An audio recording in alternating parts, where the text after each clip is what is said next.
So prior to being committed to this, it would ruin my day, my week, if somebody asked, "Oh, are you finished yet?" And I'm like, "Not yet." You have found Authentic Business Adventures, the business program that brings you the struggle stories and triumphant successes of business owners across the land. Downloadable audio episodes can be found in the podcast link found at drawincustomers.com. We are locally underwritten by the Bank of Sun Prairie and Calls on Call Extraordinary Answering Service, as well as the Bold Business Book. And today we're welcoming / preparing to learn from Valerie. Oh my goodness, Valerie McGehee. Did I say the name right, Valerie? Right, Valerie McGehee. All right. Author of Atomic Grit, which that's got to be one of the coolest names of a book that I've ever heard. So, Valerie, how is it going today? It's great. It's a beautiful day in Atlanta, and Yeah. I'm loving being an executive and now a new author. So it's Nice. can't complain. So let's start with the Atomic Grit book. Yeah. What triggered you? What was the big inspiring moment or two that caused you to write that book? So it began with my doctoral dissertation, which I did on grit, goal setting, and social support. And I had always been an overachiever my entire life. And I got to a point where I was stuck and I could not finish writing my dissertation. Oh, And I was like, what the heck? I've accomplished so many things and did most of them by myself. So it was fun, but it was also a lonely journey of accomplishments. And I was embarrassed to admit to anybody that I couldn't get through my doctorate. And it wasn't until I discovered social support also accepting social support, which is basically in this situation, is someone saying that they're your accountability partner, like, hey, checking in on you, like, how far did you get with your rating today, or did you finish yet? And so I came across my accountability partner, and he checked in on me. He helped to edit my work, and it was at that point where I was able to finish my dissertation. But let me just rewind. When I was trying to figure out what my topic should be, I started to interview other people who had graduated from my program, other doctorates. And I was like, what did you do to finish? And the theme in common with all of them was that they had this grit, this resilience that was just innate. They were just, overachievers. And they set goals to finish their writing. And that's because I went through the program fairly fast. I passed all my exams the first try. So I'm like, I could do this. But when you're on your own and you have nobody telling you you have to write, you have to submit this, and no, you're basically doing this independently. They told me that they set goals. And so after doing all this research, I went to my advisor and I said, I think I want to do my research on grit, goal setting, and social support, because I've done so much research already on figuring out how I should finish this, that I want to do it based on how to finish a doctoral program. And so after cleaning it up, he approved it. And he had basically at that point also said, well, if you don't get it done soon, like, you're just going to have to maybe accept a master's instead of a doctorate. And I'm like, no. We're not doing that. So I actually enjoy doing my research. And I found that no matter your income level, your where you were raised, if you were in a divorced household or your parents were married, it didn't matter. If you had grit, if you could set goals, and you had some sort of social support, which was the missing piece, which is accepting help from others, accepting mentoring for getting help with accountability, you would be successful.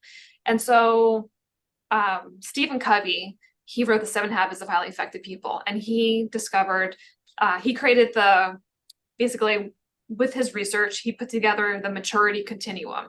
And it's on the bottom level is dependence, on the middle level is independence, and the top of the maturity continuum is interdependence.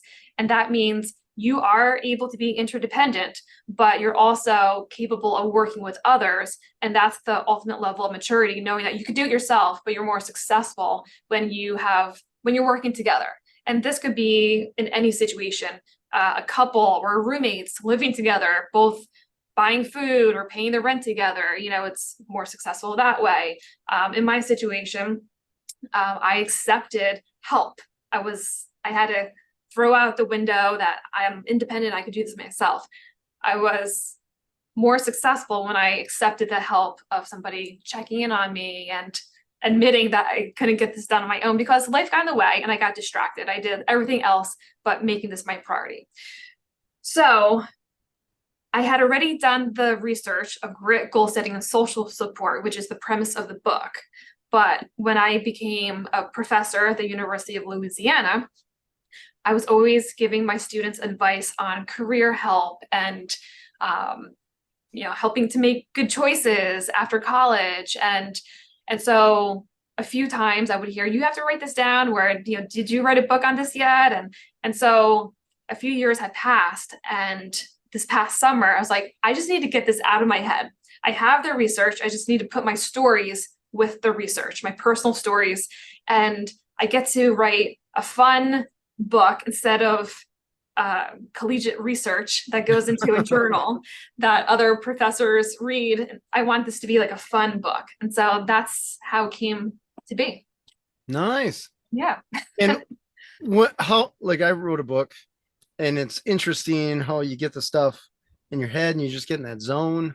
Yep. And you type, and then it takes a little while because you're not just knocking it out in one sitting. No. You got to come back, and then you think like, oh my gosh, I got to put that little thing in the book, and I got to put that little thing in the book. I'd be driving, I would be in the shower, I'd be falling asleep, and I'm like, oh my God, I have to add that story. That's like, and actually I remember one night I couldn't sleep. I was thinking about my book, and I was like, I just feel like something's missing. And I'm like, oh my God, I need to talk about how this all started with my goal setting. And I added it to the end of the book as the epilogue.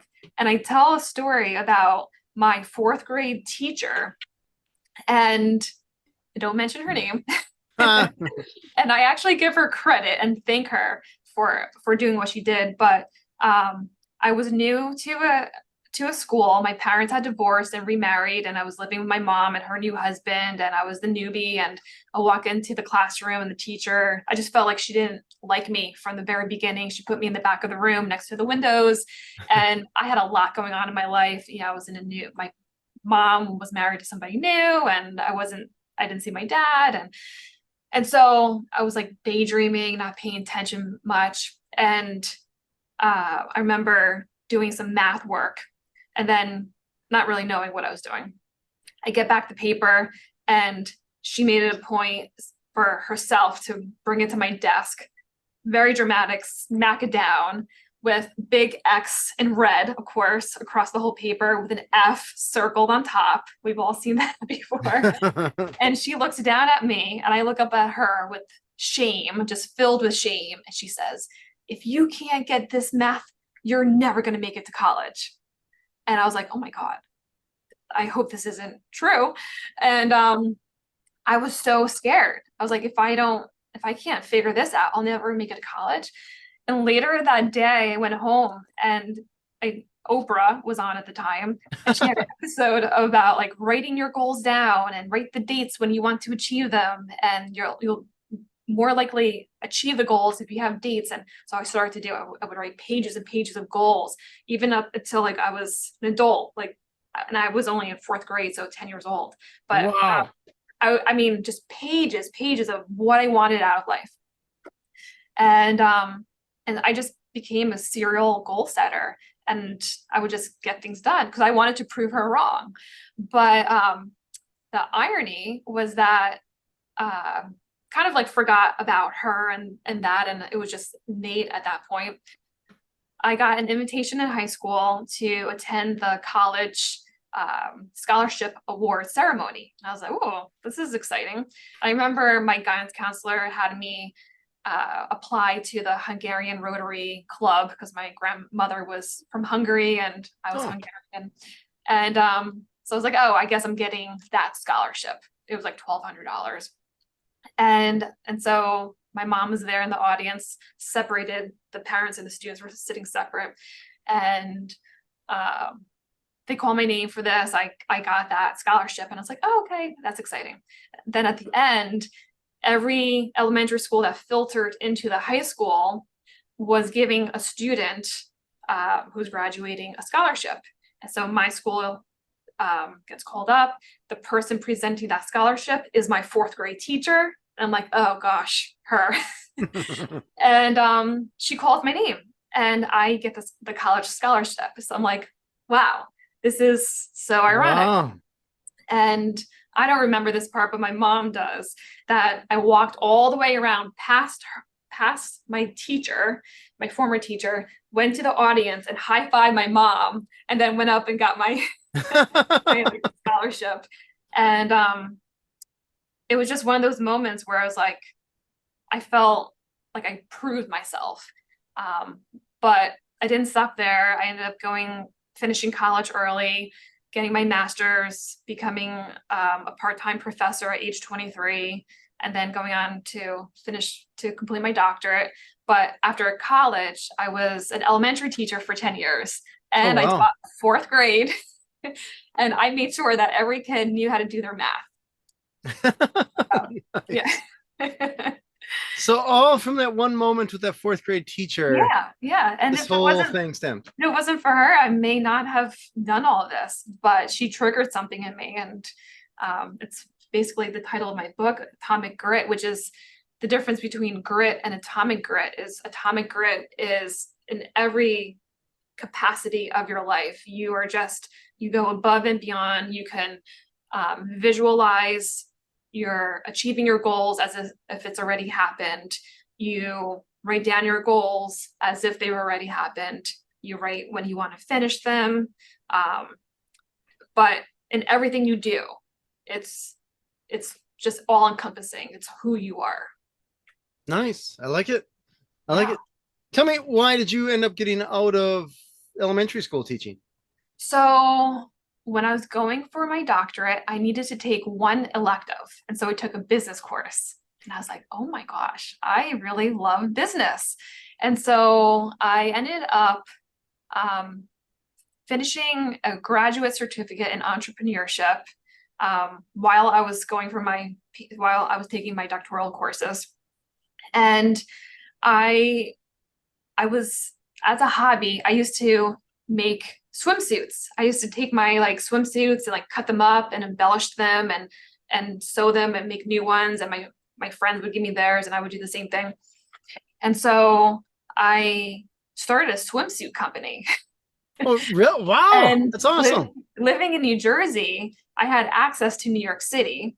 And my friend, who was a photographer, had posted some pictures of my swimsuits on his website. An event coordinator for one of the big nightclubs called the Hudson Terrace reached out to him and was like, who's that swimwear designer? And he gave him my number. I ended up they were using my swimsuits for a modeling agency that had to do a fashion show that weekend. Their swimsuit designer bailed and they used mine. And between social media and different people being there, it just blew up. And it was an accident. And I was an elementary teacher still. And on the weekends, I was going to these fashion shows and doing all these events. And then I got a call from the Oscars to do their gifting suite. And then I got a call from the Grammys to do their gifting suite. So I was going back and forth to Beverly Hills and living a double life. And I remember I was ready to resign from teaching. And I got called into the principal's office because I had to leave on a Friday and I missed a professional development day. And she was like, this is just unacceptable. She's like, where were you? What was your excuse? And I said, I was at the Emmys. And she was like, oh, okay. Just didn't expect to hear that because I kept it as private as I could. And then I said, and I'm also resigning. But I had done my 10 years And I just knew that if I wasn't going to go into business, I wanted to be more than a classroom teacher, and I was going to go to be like a principal or a superintendent. I just knew that teaching was a great job and it was fun, and I really enjoyed it. I just knew that there was like much more for me. And so I did the swimsuit company for about 4 years. And then somebody offered to partner with me, didn't want to do that. And I ended up selling my stock to this person. And then I got a job doing educational sales.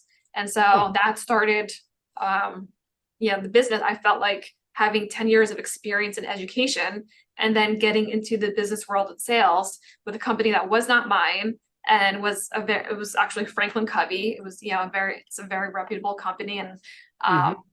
I love the 7 habits and such amazing principles. And it was a great fit. So that's how I got into business. That's a long story after education. But then after I moved out of New Jersey, I married my husband. He's from Louisiana, and there happened to be an opening at University of Louisiana for a sales and marketing professor. And I was like, Oh. me, that's me.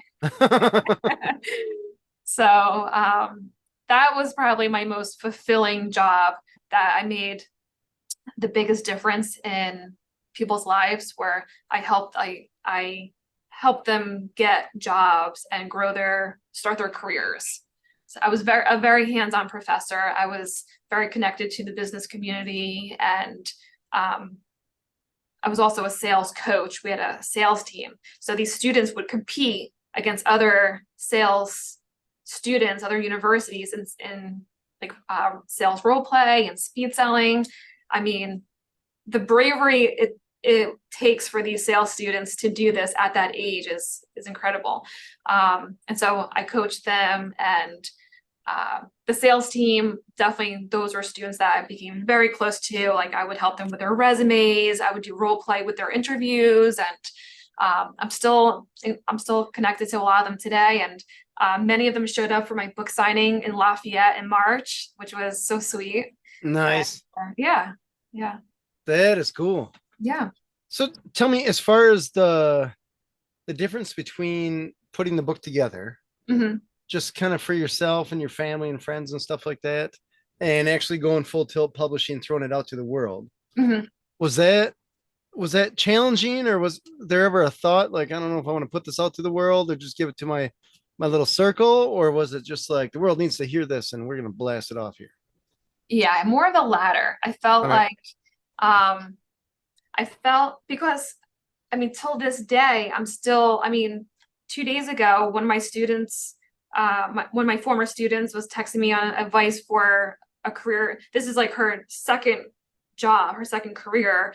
And I'm still giving advice. And so I feel like it's it's so important for younger people.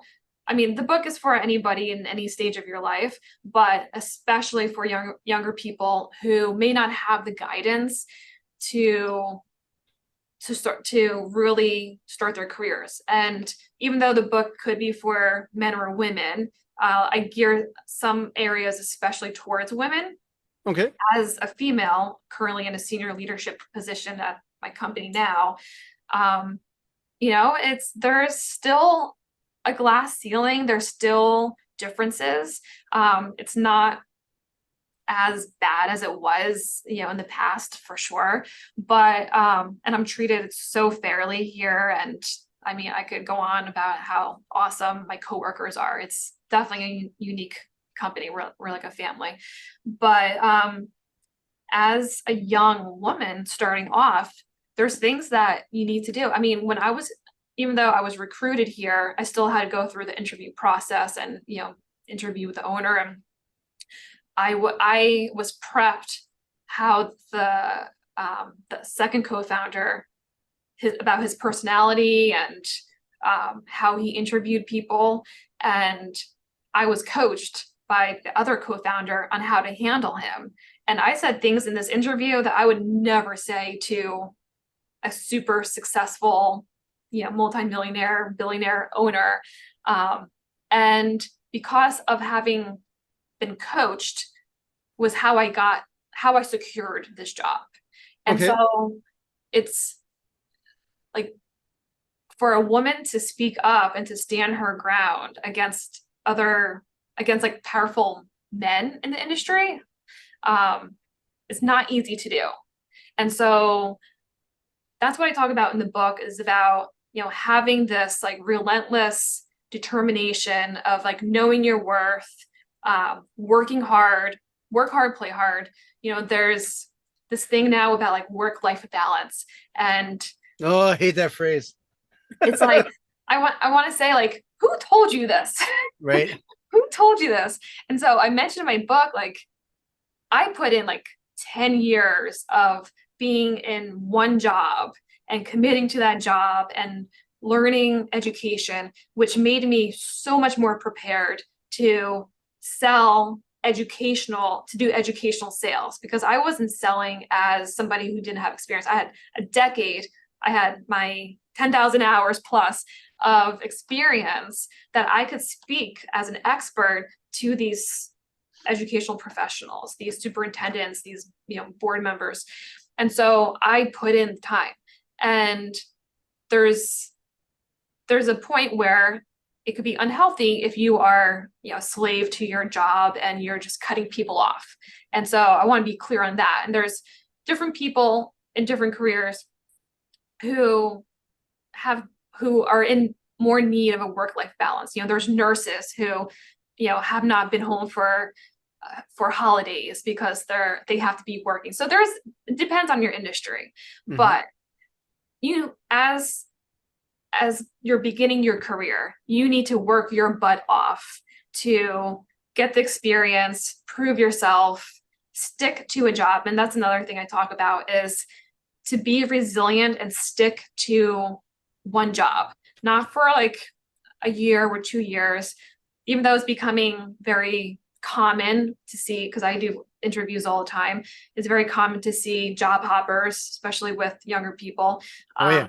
1 year, 2 year. So it's becoming 6 months. it's becoming more acceptable, but it's still hard to understand. Like, because you're like, I'm going to invest in this person, and then they're going to be out because they want to work from home more.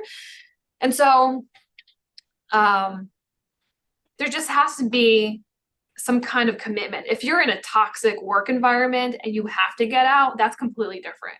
But if it's not so bad, if it's not toxic, I talk about some red flags in my book about what toxic environment looks like.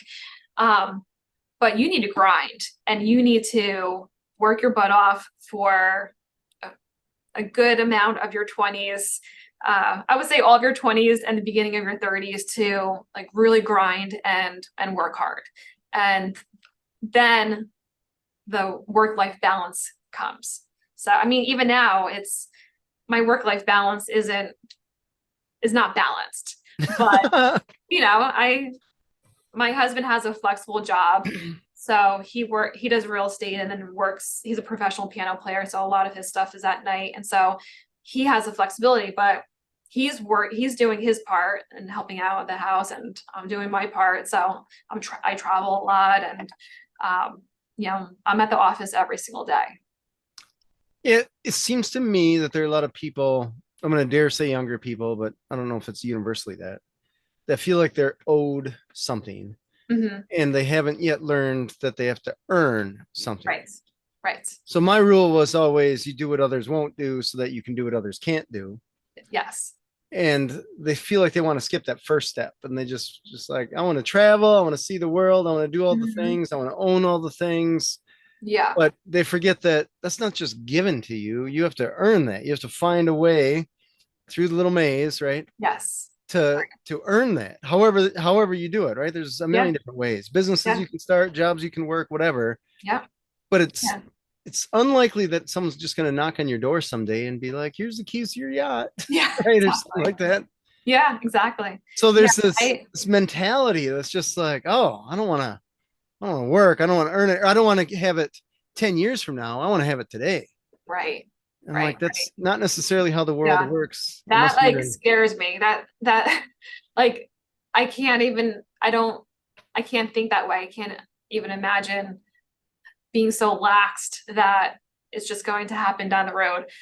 I think this is probably because my last full-time job, I was still teaching an MBA class. Hmm. So this is like my first time in my life where I have one job, and I've always worked 3 to 5 jobs.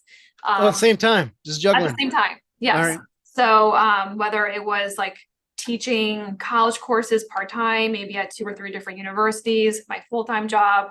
I remember when my husband and I first got married, I would wake up at 4 in the morning, log on and teach students in China English for 2 to 3 hours. And then I would go teach an 8 a.m. class at the local university as my part-time job. And then whatever university, because I was teaching at 3 different universities part-time, and whichever university I was teaching at, that would be my territory where I would go and make my visits for my full-time job. And Wow. so, you have 24 hours in a day. And, I say, Beyonce and Taylor Swift also have 24 hours in a day, and see Yeah. what they can do. Yep. So That's fair. it's time management and get it all in. Yeah, I think a lot of it is an understanding of the opportunity that we have. Hmm. Ever like the Beyonce's and the Taylor Swift's, whoever you want to insert that you Right, look exactly. up to, right? Yep. Or that you look down to, or you're just like, you haven't really done a whole lot with those Yeah. 24 Very hours. successful people. Yeah, let's Elon Musk. Yeah, whoever. There's tons of people and they all get the same time. And Hmm. it's interesting because we don't know necessarily when it's going to be up or done. Yeah. So, I mean, we can get hit by a Yeah. bus anytime, or Right. whether you're out of time or just incapacitated at a hospital or something like that. Yeah. Yeah. So I And feel like there's, really, it's just yeah. all it takes is like, here's the average person. And if you just do a little bit more than everyone else, Mm-hmm. you'll end up, if we're doing a chart, you'll just be doing a little bit more than everybody else, and you'll get ahead. Oh, exponential. Yeah. Yeah. And it doesn't take that much effort, but it takes effort, and it takes to do a little bit more, a little bit more. Tell me, in your book, in the research that you've done for it, and the people that you've taught and come across and have read your book, how many times do you come across people where, I guess this is a challenge that I see often, more often than I'd like, is I have all this information or all this stuff, and there's websites, there's YouTube videos, there's tons of information about how to accomplish your goals and stuff Mhm. like this. But I find people either don't have goals or they're kind of lacking desire. They're barely looking an hour ahead into the future. Yeah. Barely, right? It's just I Well, just want to keep scrolling on social media. yeah. Well, I would say that's the difference between a growth mindset and a fixed mindset. So with a growth mindset is you learn from your mistakes, where you learn, you hear different ways to get to do things, and it's a learning curve, and you want to make the change and you do it different next time. The fixed mindset is, that didn't work out, so I'm not going to try, or I'm not going to do something new to try to get there. So and a growth mindset is teachable and changeable. You can increase your growth mindset, and it's just being open-minded to get to that point, because that's where your grit comes in. It's how much passion and perseverance do you have? Like, how bad do you want it? Can you envision yourself at that point? And it's going back, it's taking little steps to get there. If you're not a super motivated person, it's if you, well, here's an example. My husband, we're kind of new to Atlanta. We've been here for a year, and he needs to get more exposed for piano, because that's kind of like a, who type of thing. I bet. Yeah. And yeah, and so he had a great start, but he wanted more, and he knew that he had time to open up his schedule. And so it just took one phone call, and then he got a reference from somebody else. And so he would just, every day, he would just make a few phone calls a day. And those phone calls have now turned into, basically, is supporting his lifestyle. And so Nice. it's just, you don't have to if you're not the person who you want to like go all out and go to the extreme, a little at a time. That's all it takes. But Nice. doing it, you have to do it. Showing up is Fair. the Totally hardest fair. thing, right? Showing up is the hardest part. Yeah. So what has been the reception that you've gotten from the book from the people that you know have read it, I should say, is probably a little Yeah, yeah, caveat yeah. there. Well, I guess I don't know if it's because they're family and friends, but everyone has uh told me it's been a great read. Um, and again, even though some of it's geared towards women, I've had my male former college students read it and give me the same feedback. Um, one of the girls I know who's graduating undergrad now, she's like, "This is what we need to learn in schools." And I said, "Well, if you were there when I was there, this is what I was teaching to students." And Nice. um, so, it's something that there's some basic life skills that just aren't taught in school. And I always went out of my way to do that as a professor, teach the curriculum, but also let's have conversations about XYZ. Mm-hmm. So, But you mentioned, I want to say the word leadership came up when I was researching your book quite a bit. mhm. So can you tell me about that and what you've seen as far as that goes with either your students or just people in general, as far as either wanting to be leaders or maybe even wanting to be followers, I Yeah. guess. Well, it's not easy to be a leader or a manager. And that's another thing. People think that they want to be, a C-suite or some kind of like sales manager. And it's not that easy. And sometimes it's not that fun, especially in sales. If you're really good in sales, sometimes you're better in sales and you're a terrible manager when you're given that opportunity. And sometimes salespeople are better managers than they are in sales. So it's also sometimes it's not that fun managing people because you're having to deal Often, with, yeah. like drama and some nonsense and like having to um like it takes away from your job. So it's not all that it's uh cracked up to be, I would say. But for me, my current position as a female leader in my company, um, it's it's been great to be able to make a difference. So I'm over the renters division, which is a new product for us. So we've been selling auto insurance for 25 years. So they brought me in to build this product. So for me, it's been so much fun of seeing what I can do with this product and trying to hit our goals, expanding into, well, we're eventually going to be in all 50 states, but as the owner and leader of this product, that's completely different than like managing a bunch of people. And like this has been like a journey. This has been fun to like learn different things. And also I never did renters insurance before. I was working at a commercial insurance company, Hmm. uh, where that's like people who have tons of money and are just insuring their assets because they want to. Here, with auto and renters insurance, people are have to either legally or for their auto or they're Practically, yeah. required to their apartment. Yeah. So it's very different. And so that's been fun as a leader in this role, which is creating this business. And it's very entrepreneurial. It's very, very entrepreneurial. That's cool. That's awesome. Yeah. How so tell me when you ended up in this position, I imagine how big is this company that you're working for now? So we are about a $400 million company. Okay, so that's healthy size. Mhm. So I imagine, and this is me not coming from a $400 million company. Mhm. I imagine when you're working with or for a smaller company, you're more nimble and Yes. able to adapt. Where when you have a bigger company like that, that adds layers of Right. management and software systems and all that jazz, just Mhm. layers. Support that maybe a smaller company, it's an afterthought if it exists at all. Mhm. Has that been a challenge knowing that you have this grow or die mentality and the atomic grit, but Yeah, sometimes you run into this business is like trying to turn the Titanic. that's so funny that you say that.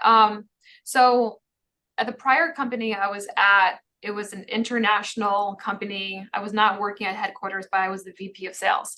And it was a well-oiled ship. And there was a like there were many departments, and it was just running itself. Here, it's a much smaller company, and the CIO is down the hall from me. The CEO is directly next door to me. Our chief legal counsel is on the other side of me. And so I'm in the mix where if I need to get an answer or approval to do something, it's right here. So I'm able to literally get up, walk over, and get approval. At a bigger company, it was much harder. It's you don't see those people. Here, I'm seeing them every single day. We're going out for drinks after work. It's you get to know these people. So um, the although being in a leadership position, you're also in charge of expense reports and P&L. And in our situation, all the senior leaders here are getting phone calls from the owner of the company, maybe on a Saturday or Sunday morning at 6 a.m. and you have to pick up that call. And Oh, interesting. yeah, and you have to know your numbers. And if you don't know your numbers, you're gonna get tripped up and you feel really bad about yourself. And so you just have to be, as a senior leader, you have to be on top of your game all the time. You have to know every part of your business in and out. And it's also a game of communication. You have to be able to communicate to agents, to associates, and there's a completely different type of communication to the senior leadership and those in the C-suites. It's You a lot say, of I want to interrupt you there for a yeah. second. A different type of communication. Can you elaborate on that a little bit? Yeah. So with the C-suites, they want to know data and numbers. And so it's very quantitative. And when you're speaking with agencies and associates, it's more qualitative conversations. So you have to be able to flip-flop both around and know the lingo. You know, it's so interesting that you mentioned that because I was just chatting with another business owner yesterday, yesterday for lunch. And we're chatting about remote employees. All my employees are remote. Mhm. And so I look at data and Yep. data, it's all numbers, right? It's all Yes. numbers and graphs and all this kind Yep. of stuff. But the people Yep. behind them are human. Yes. And one of the challenges that I have is I had this employee come to me and she's like, I feel like you're treating us like numbers. And I was like, well, to a point, that's all I have to go on Yeah. because we're not in the same office, right? We Yeah. can't go out for drinks because we're thousands of miles apart from each other, Mhm. at least hundreds. Yeah. And it's just one of those like all I have to go by is data and essentially what you tell me. Right. So if you're not telling me what you think I should know, I don't know. Yeah. And I can't, it was a weird conversation because I was trying to figure out, well, how can I either treat them or even talk with them more like they're human Right. when a lot of the times they're trying to avoid even talking with the boss kind of Yeah. thing. Well, something that really impresses me about my colleagues on the senior leadership team is they are all extremely data driven, but they are so great at telling stories and explaining concepts. And we do work with Franklin Covey for on their corporate level, but we have brought in some presentation coaches to help us out. But I just feel like most of these guys, because they're all guys, are just naturals. And I mean, from product development, who like sets the insurance rates, to our CEO, who's like numbers, numbers, numbers. They all have the skill of being amazing storytellers. And Nice. I feel like that is because between the different departments and claims and stuff, we all don't know those departments as much as they do. So even though we can understand data, they still have to interpret the data for us, during our weekly executive meetings and share the stories and tell the stories. And then it makes a lot more sense. We ask questions, there's a dialogue, and now we all understand the business, what's going on. Got it. Yeah. I want to downshift a little bit and back up to something you said way in the beginning of this conversation that I wanted to dive into. It was the people that you chatted with for accountability. Mm-hmm. So how did you figure out who to choose? How did you reach out to them? How often did you chat with them? And was it a two-way accountability, or was it just someone essentially checking to make sure that you did your stuff to keep up with your goals? Are you talking about for my dissertation? Yeah, you mentioned there was a guy, something like that, Yeah. that Yeah. So ended up being bugged my you, I husband. guess. So my husband ended up being my accountability partner. Oh But wow, okay. so and by the way, I met my husband on Bourbon Street. Oh nice. All right. That's a fun story. Um, he's a he was a professional piano player, and I was there to volunteer for Habitat for Humanity. Oh well, So there you go. Match so made in heaven here. yeah, exactly. So my accountability partner for my dissertation was my husband, and so he helped check in on the progress that way.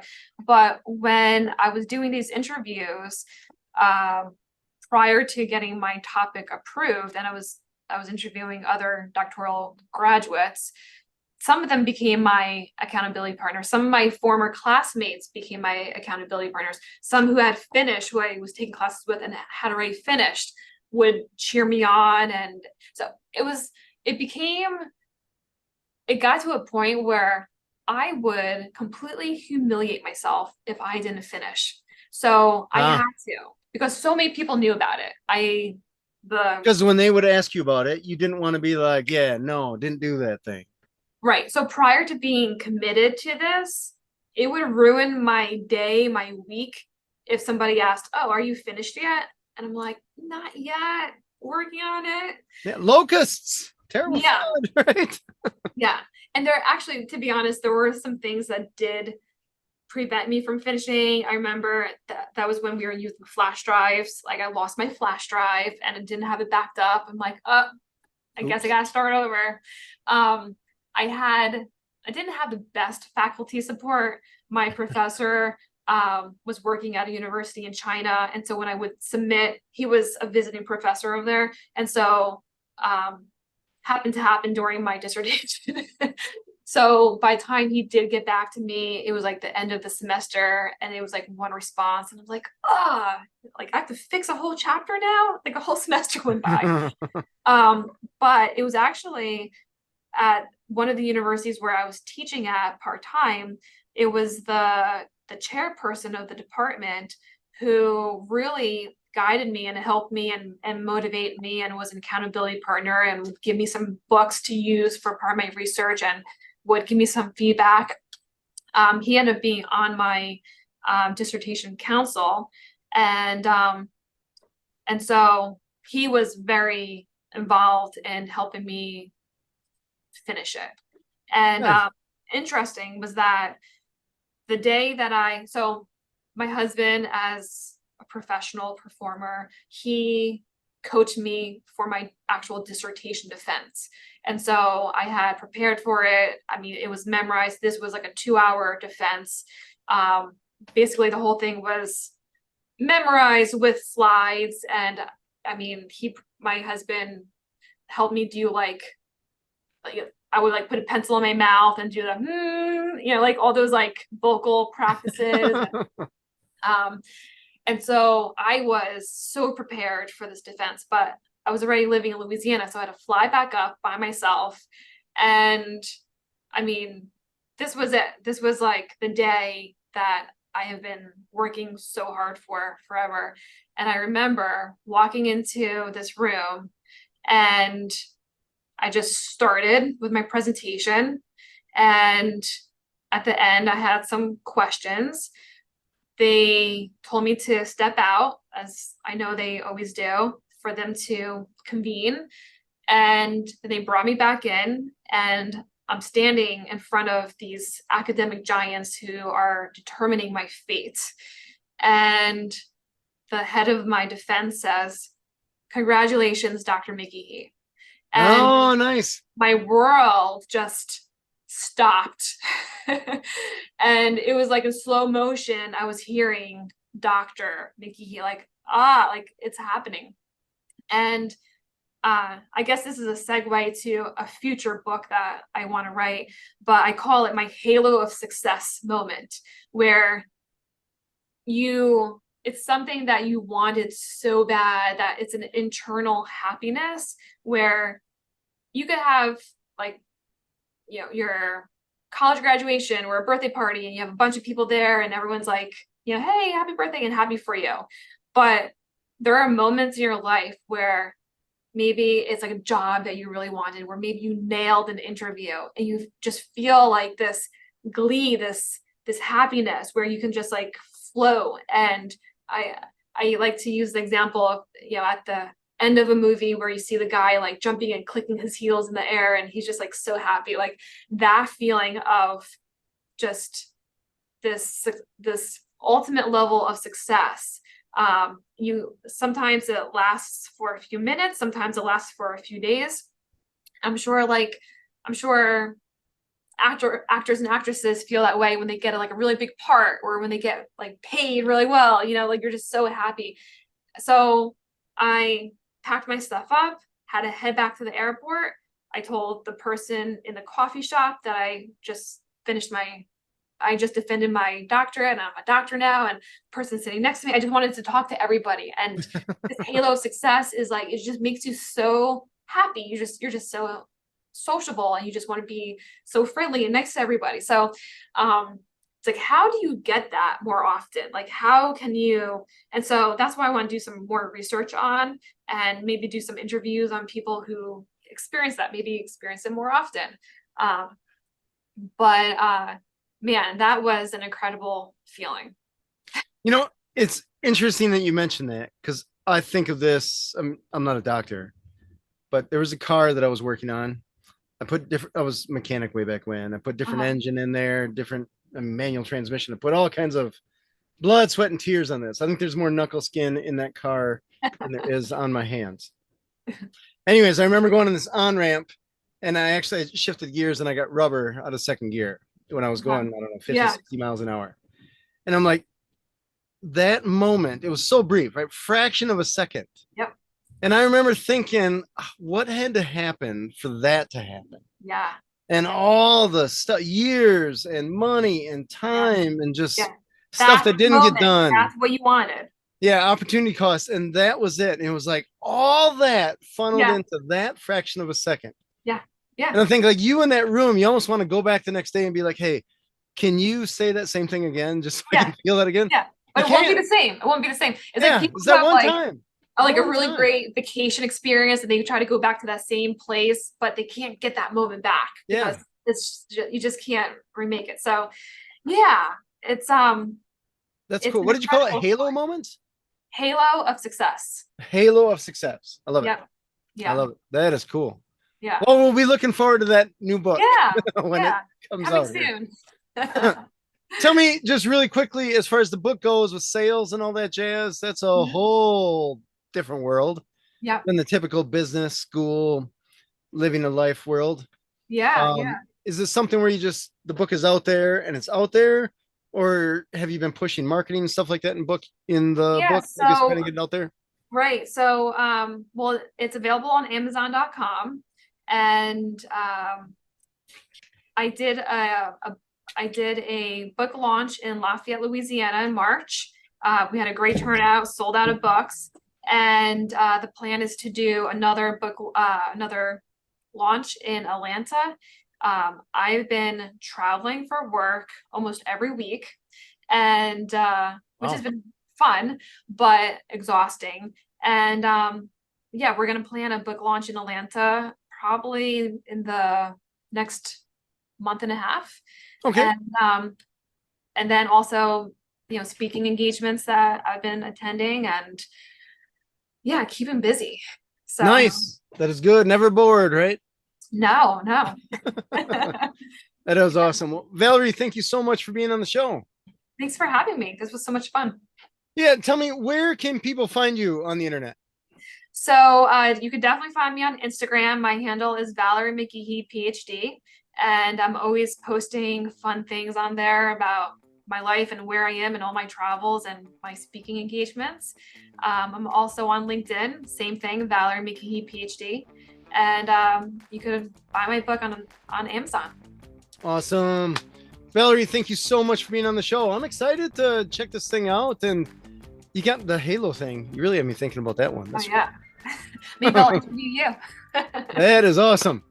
This has been Authentic Business Adventures, the business program that brings you the struggle stories and triumph and successes of business owners across the land, locally underwritten by the Bank of Sun Prairie. If you're listening or watching this on the web, if you could do us a huge favor, keep the AI algorithms happy, give it the big old thumbs up, subscribe, and of course, share it with your entrepreneurial friends, especially those that either have grit or could use a little kick so that they get a little more grit as far as goal setting and all that jazz goes. We'd like to thank you, our wonderful listeners, as well as our guest, Valerie McGehee, author of Atomic Grit, and I should say Dr. Valerie, right? That's right.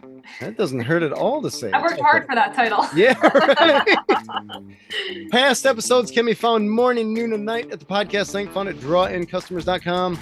Thank you for listening. We will see you next week. I want you to stay awesome. And if you do nothing else, enjoy your business.